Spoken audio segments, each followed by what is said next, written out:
जय हिंद दोस्तों, मैं हूं आपका दोस्त केबी और डेली करंट अफेयर्स के एक नए वीडियो में आप सभी का स्वागत है। तो आज के इस वीडियो में हम 26 अक्टूबर 2020 से जो भी महत्वपूर्ण प्रश्न आपकी परीक्षाओं में पूछे जा सकते हैं उन सभी प्रश्नों को डिस्कस करेंगे। तो आइए पहले प्रश्न के साथ में इस वीडियो की शुरुआत करते हैं। अक्टूबर 2020 में क्रिप्टो करेंसी का समर्थन करने वाली विश्व की पहली कंपनी कौन सी बनी है? तो आपको याद रखना है, पहली कंपनी बन गई है पेपाल, यानी कि इस प्रश्न का ऑप्शन बी करेक्ट होगा। अब यहां पर पहले आप समझिए कि क्रिप्टो करेंसी होती क्या है। वैसे आपने दुनिया की बहुत सारी करेंसियों के बारे में सुना होगा, लेकिन जब हम लोग बात करते हैं क्रिप्टो करेंसी की, तो यह एक ऐसी करेंसी होती है जिसमें जो भी लेन देन किया जाता है उसको मॉनिटर नहीं किया जा सकता है। यानी कि कौन सा व्यक्ति किस व्यक्ति को भेज रहा है पैसे, इसके बारे में कोई जानकारी उपलब्ध नहीं होती है। तो अब पहली कंपनी बन गई है पेपाल, जिसके द्वारा अपने सभी अकाउंट धारकों को क्रिप्टो करेंसी को खरीदने की सुविधा, इसको बेचने की सुविधा या फिर इसे अपने पास रखने की सुविधा मिलेगी।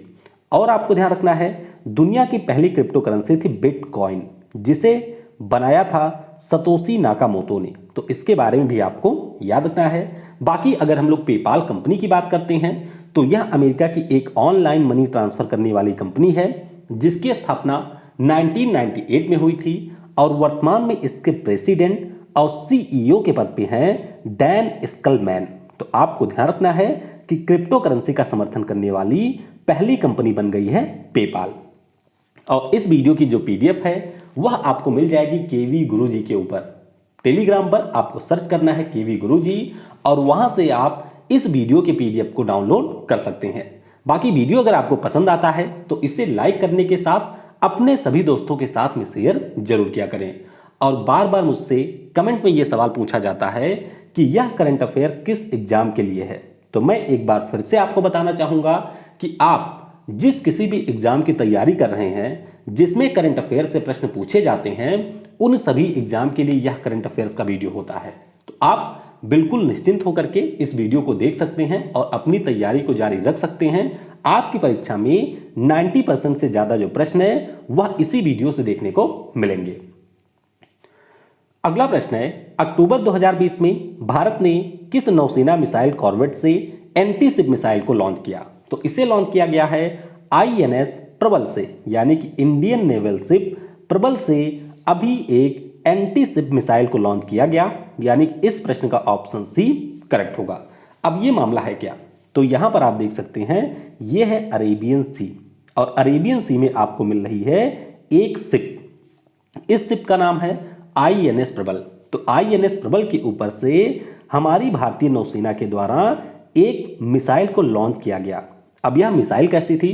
तो आपको ध्यान रखना है, यह एक एंटी शिप मिसाइल थी, यानी कि इसके माध्यम से समुद्र में आप किसी भी नौका को या फिर किसी भी जहाज को नष्ट कर सकते हैं। तो अभी भारतीय सेना के द्वारा एक गोदावरी श्रेणी की हमारी पुरानी जहाज थी जिसको डिकमीशन कर दिया गया था, उसी को यहां पर नष्ट किया गया है। तो ये आपको यहां पर ध्यान रखना है कि अरब सागर में इस एंटी शिप मिसाइल का परीक्षण किया गया।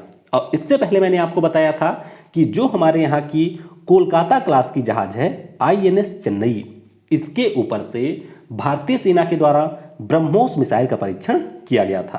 तो दोनों के बारे में आपको ध्यान रखना है। अगला प्रश्न है, अक्टूबर 2020 में कितने शहरों में डॉल्फिन जलज सफारी को लॉन्च किया गया?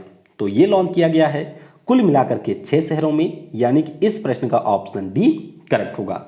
अब पहले ये जानिए कि डॉल्फिन जलज सफारी का मतलब क्या होता है। जैसे आपने सुना होगा टाइगर सफारी के बारे में, जैसे उत्तर प्रदेश के इटावा में लायन सफारी शुरू हुआ था, कुछ उसी प्रकार का कॉन्सेप्ट होता है डॉल्फिन जलज सफारी। यानी कि जो हमारे नदियों में डॉल्फिन मछलियां पाई जाती हैं उनके पास जाकर के आप उनको आसानी के साथ में देख सकते हैं। तो यही है डॉल्फिन जलज सफारी। तो हमारे यहाँ पर जो national mission for clean Ganga है उसके द्वारा बिजनौर, ब्रिजघाट, प्रयागराज और वाराणसी, तो ये 4 हमारे हैं उत्तर प्रदेश में। इसके अलावा कहलगांव है बिहार में और बंदेल है पश्चिम बंगाल में। तो ये कुल मिलाकर के 6 शहर हैं जहां पर डॉल्फिन जलज सफारी को लॉन्च किया गया है। अब डॉल्फिन के बारे में थोड़ा सा आप ये भी ध्यान रखिएगा कि ये हमारी राष्ट्रीय जलीय पशु है। भारत सरकार के द्वारा इसे राष्ट्रीय जलीय पशु के रूप में घोषित किया गया था। और अभी कुछ समय पहले ही मैंने आपको बताया था कि प्रधानमंत्री नरेंद्र मोदी के द्वारा इसके संरक्षण के लिए प्रोजेक्ट डॉल्फिन को लॉन्च किए जाने की भी घोषणा की गई है। IUCN की रेड लिस्ट की बात करते हैं तो उसमें यह आपको मिलेगी इंडेंजर्ड कैटेगरी में, यानी कि लुप्त प्राय श्रेणी में इसे शामिल किया गया है IUCN के रेड लिस्ट में। तो इसके बारे में भी आपको ध्यान रखना है। अक्टूबर 2020 में अटलांटिस के साथ भारत में डिजिटल फर्स्ट प्रोग्राम को बढ़ावा देने के लिए किसने समझौता किया है? तो यह समझौता किया है मास्टर कार्ड नाम की कंपनी ने, यानी कि इस प्रश्न का ऑप्शन ए करेक्ट होगा। अब इस प्रोग्राम का मतलब क्या है? तो इस प्रोग्राम का मुख्य रूप से इसलिए लॉन्च किया गया है मास्टर कार्ड कंपनी के द्वारा, जिससे जो भी मास्टर कार्ड कंपनी के धारक हैं, यानी कि जिनके पास में भी मास्टर कार्ड है, उनको लेन देन के दौरान बेहतर सुविधाएं दी जा सकी। तो जो भी व्यक्ति जिनके पास में मास्टर कार्ड है वह व्यक्ति ऐप के माध्यम से तेज भुगतान कर सकते हैं, अपनी खर्च की लिमिट को सेट कर सकते हैं। इसके अलावा देश विदेश में कहीं पर भी इससे लेन देन कर सकते हैं, क्योंकि मास्टर कार्ड एक हमारा वैश्विक कार्ड है जो कि दुनिया के लगभग सभी देशों में मान्य है। तो अभी फिलहाल मास्टर कार्ड ने इसे लॉन्च किया है अपने देश भारत में, लेकिन आगे चल करके मलेशिया, सिंगापुर और थाईलैंड में भी इसे लॉन्च किया जाएगा। मास्टर कार्ड अमेरिका की कंपनी है जिसका मुख्यालय आपको न्यूयॉर्क में मिलेगा और इसके CEO हैं 2020 तक अजय बंगा और अगले साल से हो जाएंगे माइकल माइबैस। पैब्लो जबैलिता, इन्होंने संन्यास लेने की घोषणा की। तो ये किस देश के फुटबॉल खिलाड़ी हैं? तो आप ध्यान रखेंगे कि ये फुटबॉल खिलाड़ी हैं अर्जेंटीना के। कहाँ के? ये मैंने लिख दिया ऑप्शन में, तो ध्यान रखिएगा ये हैं अर्जेंटीना के। PDF में मैं इसको करेक्ट कर दूंगा। तो आपको ध्यान रखना है कि अर्जेंटीना देश के ये फुटबॉल खिलाड़ी हैं। इसके अलावा जो मैनचेस्टर सिटी फुटबॉल क्लब है उसकी तरफ से भी इन्होंने बहुत सारे फुटबॉल मैचों में पार्टिसिपेट किया है। तो 18 साल का इनका काफी लंबा कैरियर था जो कि अक्टूबर माह में जाकर के समाप्त हुआ। तो आपको दो चीजें ध्यान रखनी है कि एक तो ये फुटबॉल के खिलाड़ी हैं और दूसरे अर्जेंटीना देश के हैं। सार्वजनिक वित्तीय प्रबंधन प्रणाली को जिला स्तर तक संचालित करने वाला देश का पहला केंद्र शासित प्रदेश कौन सा बना है? तो केंद्र शासित प्रदेश बन गया है जम्मू और कश्मीर, यानी कि इस प्रश्न का ऑप्शन ए करेक्ट होगा। तो अभी हाल ही में जम्मू कश्मीर के जो 8 जिले हैं उनके लिए पब्लिक फाइनेंशियल मैनेजमेंट सिस्टम का उद्घाटन किया गया है, यानी कि इन जिलों में अब जो भी हमारे सार्वजनिक क्षेत्र से पैसों का ट्रांसफर किया जाता था उसके प्रबंधन की सुविधा मिलेगी। बाकी जम्मू कश्मीर की बात करते हैं तो औषधीय पौधों के लिए पोस्ट हार्वेस्ट मैनेजमेंट सेंटर यहां पर बना है। हिंदी, उर्दू, डोगरी, अंग्रेजी और कश्मीरी यहां की आधिकारिक भाषा बनी है। जैव विविधता परिषद की स्थापना यहां पर की गई। अधिकारियों के लिए स्पैरो सिस्टम को यहां पर लॉन्च किया गया। कैनबिस मेडिसिन प्रोजेक्ट यहां पर शुरू किया गया है। उत्तरी भारत का जो पहला बायोटेक औद्योगिक पार्क है उसका भी निर्माण यहीं पर किया जा रहा है। सबसे लंबी जो बाई डायरेक्शनल रोड सुरंग है जिसका नाम है जोजिला, इसके निर्माण की यहां पर नींव रखी गई। और अभी कुछ समय पहले माई टाउन माई विलेज नाम का कार्यक्रम भी जम्मू कश्मीर राज्य में शुरू किया गया है। मनोज सिन्हा यहाँ के हैं उपराज्यपाल और श्रीनगर इसके अलावा जम्मू यहाँ की है राजधानी। किस राज्य की सरकार ने संगीत के क्षेत्र में दिए जाने वाले राज्य सम्मान का नाम बदलकर सुनंदा पटनायक के नाम पर रखा है? तो ये रखा है उड़ीसा राज्य की सरकार ने, यानी कि इस प्रश्न का ऑप्शन बी करेक्ट होगा। और अगर आपको याद हो तो इसी साल के जनवरी माह में हम लोगों ने डिस्कस किया था सुनंदा पटनायक के बारे में, क्योंकि इसी साल के जनवरी माह में इनका निधन हो गया था। और अब जो उड़ीसा राज्य की सरकार है उसके द्वारा उड़ीसा संगीत नाटक अकादमी के द्वारा जो प्रत्येक वर्ष शास्त्रीय संगीत के क्षेत्र में पुरस्कार दिया जाता था उसका नाम रख दिया है सुनंदा सम्मान। क्या नाम रखा है? सुनंदा सम्मान इन्होंने नाम रख दिया है। और इस पुरस्कार के अंतर्गत जो भी विजेता होते हैं उनको 2.5 लाख रुपए और प्रशस्ति पत्र दिए जाते हैं। तो ये भी आपको ध्यान रखना है। बाकी उड़ीसा की बात करें तो मो विद्युत पोर्टल और ऐप अभी इन्होंने लॉन्च किया। नित्यानंद नायक को सरला पुरस्कार दिया गया। भारतीय रग्बी टीम के लिए स्पॉन्सरशिप मिल गई है उड़ीसा को अगले 3 वर्षों के लिए। Sujal drink from tap mission पहल की यहाँ पर शुरुआत की गई। जगह मिशन की एक बार फिर से यहाँ पर शुरुआत की गई है। अमा शहर और स्वच्छ शहर नाम का ऐप लॉन्च किया गया। गरिमा नाम से एक सामाजिक सुरक्षा पहल की शुरुआत की गई और 10वां वार्षिक एजेड जो अवार्ड था उसमें उड़ीसा के कृषि भवन को सम्मानित किया गया है। तो ये सारी चीजें भी आप उड़ीसा के बारे में याद रखेंगे। यहाँ की राजधानी आपको भुवनेश्वर में मिलेगी।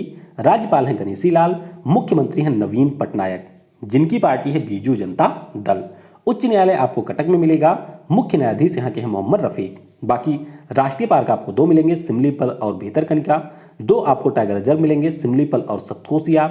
इसके अलावा एलिफेंट रिजर्व की बात करते हैं तो संबलपुर, मयूरभंज और महानदी नाम से यहां पर एलिफेंट रिजर्व भी आपको मिलेगा। अगला प्रश्न है, आरबीआई के द्वारा किस वर्ष के लिए targeted long term repo operation की घोषणा की गई है? तो यहां पर इसकी घोषणा की गई है अगले 3 वर्षों के लिए, यानी कि इस प्रश्न का ऑप्शन सी करेक्ट होगा। तो पहले आप समझिए कि ये जो targeted long term repo operations होता है ये होता क्या है। तो देखिए, ये हमारे होता है किसी देश का सेंट्रल बैंक। इसके अलावा बहुत सारे आपको उस पार्टिकुलर देश में बैंक भी मिलते हैं। तो जब हमारे मार्केट में जो लिक्विडिटी है उसकी कमी हो जाती है, यानी कि पैसों की कमी हो जाती है, उस अवसर पर उस देश के पार्टिकुलर केंद्रीय बैंक के द्वारा इन बैंकों को LTRO के अंतर्गत ऋण दिया जाता है।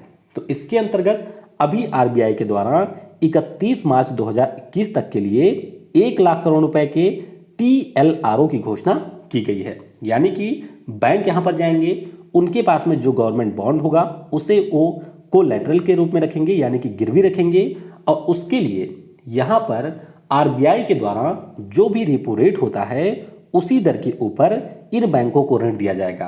तो ध्यान रखिएगा, ये जो TLRO होता है इसके अंतर्गत 1 से 3 वर्ष का ऋण दिया जाता है आरबीआई के द्वारा।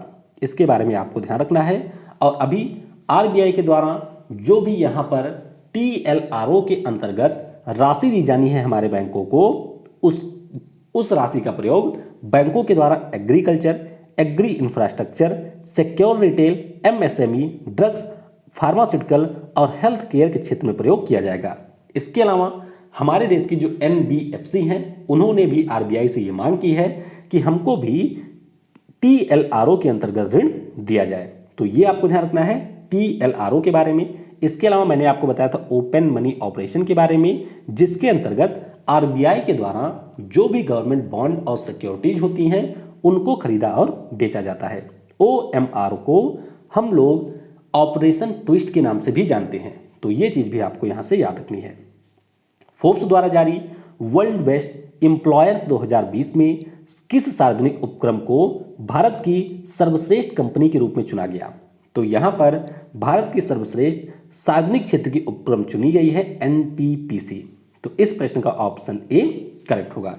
देखिए, फोर्ब्स जो है वह अमेरिका की एक बिजनेस मैगजीन है और इसके द्वारा समय समय पर दुनिया भर के जो भी हमारे धनी व्यक्ति होते हैं या एथलेटिक्स होते हैं या फिर देश होते हैं या फिर कंपनी होती हैं उनके बारे में रिपोर्ट जारी की जाती है। तो अभी फोर्ब्स के द्वारा एक रिपोर्ट जारी की गई जिसका नाम था वर्ल्ड बेस्ट एम्प्लॉयर्स 2020 की रिपोर्ट। और इस रिपोर्ट में सैमसंग कंपनी रही है पहले स्थान पर, अमेजन रही दूसरे स्थान पर, IBM रही है तीसरे स्थान पर। हमारे देश की जो HCL टेक्नोलॉजी है यह 30वें स्थान पे है, बजाज रहा 78वें स्थान पे और रिलायंस इंडस्ट्री रहा है 81वें स्थान पर। अब आपके मन में ये आएगा कि हम लोग NTPC के बारे में क्यों डिस्कस कर रहे हैं, क्योंकि यह भारत सरकार की कंपनी है जो कि यहाँ पर हमारे देश की जितनी भी सार्वजनिक क्षेत्र की कंपनियां हैं उसमें रही है शीर्ष पर। हालांकि वैश्विक स्तर पर यह रही है 261वें स्थान पर। तो इसके बारे में भी आपको ध्यान रखना है। बाकी NTPC किस प्रकार की कंपनी है, इसके चेयरमैन कौन है, ये आपको नीचे कमेंट में बताना है। तो यहां पर आप पूरी लिस्ट देख सकते हैं। सैमसंग इलेक्ट्रॉनिक्स जो कि साउथ कोरिया की है पहले स्थान पे, अमेजन ये यूनाइटेड स्टेट, IBM ये भी यूनाइटेड स्टेट, इसके अलावा माइक्रोसॉफ्ट ये भी अमेरिका की, LG ये साउथ कोरिया की, एप्पल यूनाइटेड स्टेट की, एडोबी यूनाइटेड स्टेट की, अल्फाबेट यूनाइटेड स्टेट की, सीमेंस जर्मनी की कंपनी है और बॉस ये भी जर्मनी की कंपनी है। यानी कि जो शीर्ष 10 कंपनियां रही हैं उनमें 6 आपको देखने को मिलेगी यूनाइटेड स्टेट्स ऑफ अमेरिका से। आखिरी प्रश्न है, किस राज्य की सरकार के द्वारा डिजिटल प्लेटफॉर्म तरंग सुपोषित डैश डैश योजना को लॉन्च किया गया? तो ये लॉन्च किया है महाराष्ट्र की सरकार ने, यानी कि इस प्रश्न का ऑप्शन सी करेक्ट होगा।